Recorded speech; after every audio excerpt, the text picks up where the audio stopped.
Well, it is now official, ladies and gentlemen. The Prime Minister Rishi Sunak has decided to fully bin and cancel the British Bill of Rights. Yes, the whole debate has been going on for a long time. Even Dominic Raab came around. Dominic Raab made it his pet project to create a new British Bill of Rights in order to basically move away from the European laws, the European Convention on Human Rights, and even the Human Rights Act in the late 90s. And all that debate is now finished.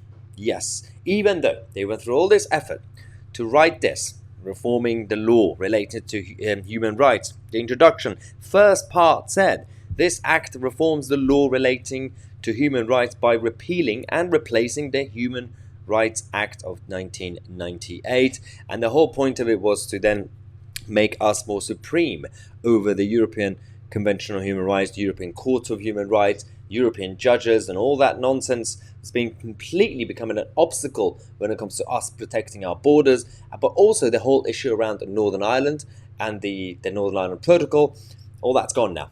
We have now confirmation that the government have officially cancelled it.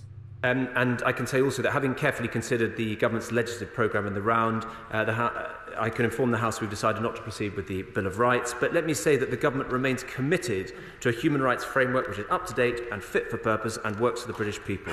We have taken and are taking action to address specific issues with the Human Rights Act and the European Convention, including through the Illegal Migration Bill, the Victims and Prisoners Bill, and Overseas Operations Act 2021, and indeed the Northern Ireland Legacy Bill, the last of which addressed vexatious claims against veterans and the armed forces.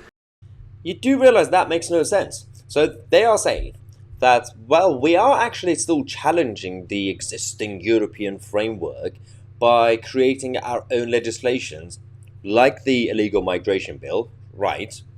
But the problem with that is that you are still linked to the European framework. So they can veto at certain times with certain items in terms of legislation. They can still take you to court, well, the fake court in Europe, and there will be left-wing lawyers who will challenge it left, right, and centre. And it's not just about illegal migration, but it's also about various other issues in the country. Having said that, some people are supportive of the British Bill of Rights. That doesn't exist anymore. Some people, even on the right, on the conservative right, were still not really fully convinced by it. But all we can say, all of us, whether you are supportive or not, that the whole thing is destroying the government. It's another example of Rishi Sunak making U-turns left, right, and centre, and it's undermining the leadership of this so-called government. And the Labour Party are loving it. Oh yes, the Labour Party came out immediately when this news was published, saying this is the third time the government have U-turned on their Rights Reduction Act. I mean, they come up with their own names. It's absolutely embarrassing. Labour said the plans were a dangerous threat to peace in Northern Ireland, preventing us from deporting foreign tourists, and dented the rights of... Okay, firstly, this makes no sense, but all right. Anyway, let's just read what they said. What's astonishing is that a string of Tory prime ministers indulged in this half-baked nonsense for so long. If you needed any more evidence that this clownish Conservative government is directionless and a political circus, this is it. So it's embarrassing when the Labour Party is making fun of you. That means you've gone so low that even the clownish Labour Party is calling you a clownish Conservative Party.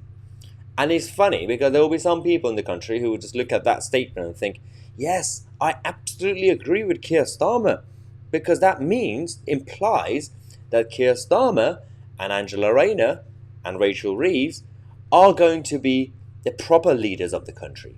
They're going to be doing things in the British interest. Yeah, you seem to be drunk if you think that, because they're not going to be able to help with any of these problems, any of these crises that we are facing. In fact, with some of them, including Brexit Britain or illegal migration, they're going to make it even worse. But again, at this point, can we trust the Conservative government? I would say no. That was my thoughts on this issue. Let me know what you think in the comment section. I'm Mahyar Tousi, and we are the media.